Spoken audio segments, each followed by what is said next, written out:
আসসালামু আলাইকুম। যে আজকে আমার আলোচনার বিষয়বস্তু উদ্ভিদের প্রয়োজনীয় পুষ্টি উপাদান। এই উদ্ভিদের প্রয়োজনীয় পুষ্টি উপাদানকে দুই ভাগে ভাগ করা যায়। একটি হলো ম্যাক্রোমৌল অর্থাৎ মুখ্য উপাদান, আর একটি হলো মাইক্রোমৌল অর্থাৎ গৌণ উপাদান।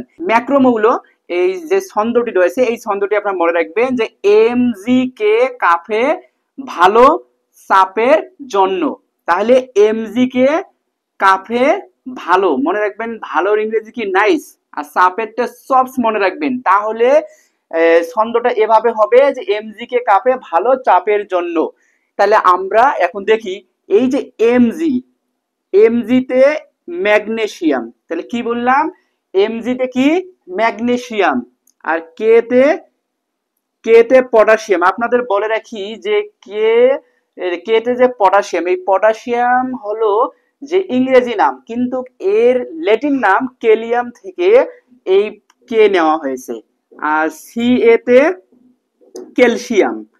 আর এখানে যে এপি রয়েছে, এপিতে আমরা বলি আয়রন। আয়রন হলো যে ইংরেজি নাম, কিন্তু ল্যাটিন নাম হলো যে ফেরাম। এই ফেরাম থেকে এপি নেওয়া হয়েছে, আর কিন্তু ইংরেজি নাম হলো কি আয়রন। আর এই যে ভালো যে রয়েছে, ভালোর যে ইংরেজি নাইস, নাইসের এনতে নাইট্রোজেন। এই যে সাপের, তো আপনারা মনে রাখবেন কি সপস, এই সপস লেখায় রয়েছে CHOPS। তাহলে সিতে কার্বন, এইচতে হাইড্রোজেন, আর ওতে অক্সিজেন, পিতে ফসফরাস, আর এসতে সালফার। তাহলে দেখেন যে Mgতে ম্যাগনেসিয়াম, কেতে পটাশিয়াম, আর সিএতে ক্যালসিয়াম, এফিতে আয়রন, নাইসের এনতে নাইট্রোজেন। তারপরে সবসের প্রত্যেকটা লেটার দিয়ে একটা করে কি হবে, মৌল হবে। সিতে কার্বন, এইচতে হাইড্রোজেন, ওতে অক্সিজেন, পিতে ফসফরাস, এসতে সালফার। এখন আমরা যাব মাইক্রো মৌল অথবা গৌণ উপাদান কয়টি, 6টি। এই ছন্দটা যদি আপনারা মনে রাখেন তাহলে এই উপাদানগুলো আপনাদের কি মনে থাকবে। এই যে দেখেন ম্যাম বোধ হয় তামাক টানছে, এই যে ম্যামের ম্যাতে ম্যাঙ্গানিজ, MN থেকে ম্যাঙ্গানিজ। আর এই যে আরেকটি যে ম্যামের এম রয়েছে, সেখানে এমতে মলিবডেনাম। কি বললাম, মলিবডেনাম। মলিবডেনাম হলো 42 নাম্বার মৌল। কত নাম্বার মৌল, 42 নাম্বার মৌল। আর ম্যাঙ্গানিজ হলো কত নাম্বার মৌল, আপনারা সবাই জানেন যে ম্যাঙ্গানিজ হলো 25 নাম্বার মৌল পর্যায় সারণীর। এই যে এখানে দেখেন বোধের বো থেকে কি লিখবো আমরা, বোরন।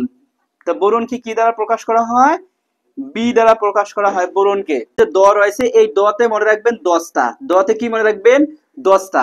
যা আপনাদের বলে রাখি যে জিঙ্কের বাংলা নাম কিন্তু দস্তা। তাহলে দতে দস্তা মনে রাখবেন, কিন্তু জিঙ্কের বাংলা নাম কি দস্তা। ম্যাম বোধ হয় তামাক, এই তামাকের তাতে মনে রাখবেন তামা। তাহলে তামা কাকে বলা হয়, কপারকে বলা হয় তামা। কাকে বলা হয় তামা, কপার। তো কপারকে প্রকাশ করা হয় Cu দ্বারা। কি দ্বারা প্রকাশ করা হয়, Cu দ্বারা। এই তামাকের ক যে রয়েছে, এই কতে মনে রাখবেন ক্লোরিন, Cl। তাহলে ক্লোরিন কিন্তু 17 নাম্বার মৌল পর্যায় সারণীর, কপার হলো 29 নাম্বার মৌল পর্যায় সারণীর, জিঙ্ক হলো 30 নাম্বার মৌল পর্যায় সারণী, আর বোরন হলো 5 নাম্বার মৌল পর্যায় সারণী। তাহলে আমরা দেখতে পেলাম যে ম্যাম বোধ হয় তামাক টানছে, অর্থাৎ ম্যাতে ম্যাঙ্গানিজ, এমতে মলিবডেনাম, বোতে বোরন, দতে দস্তা অর্থাৎ জিঙ্ক, আর তামাকে তামা অর্থাৎ কপার, কতে ক্লোরিন। দেখেন হয়ে গেছে 6টা মৌল হয়ে গেছে। এখানে রয়েছে 10টি, এখানে রয়েছে 6টি। তাহলে মোট মৌল হলো কতটি, 16টি। প্রিয় বন্ধুরা, যে আপনারা দেখতে পেলেন যে অতি সহজেই কিন্তু আমরা এগুলো কি করতে পারি, মনে রাখতে পারি। যে ভিডিওটি যদি আপনাদের ভালো লাগে অবশ্যই লাইক, কমেন্ট, শেয়ার করবেন। ধন্যবাদ সবাইকে।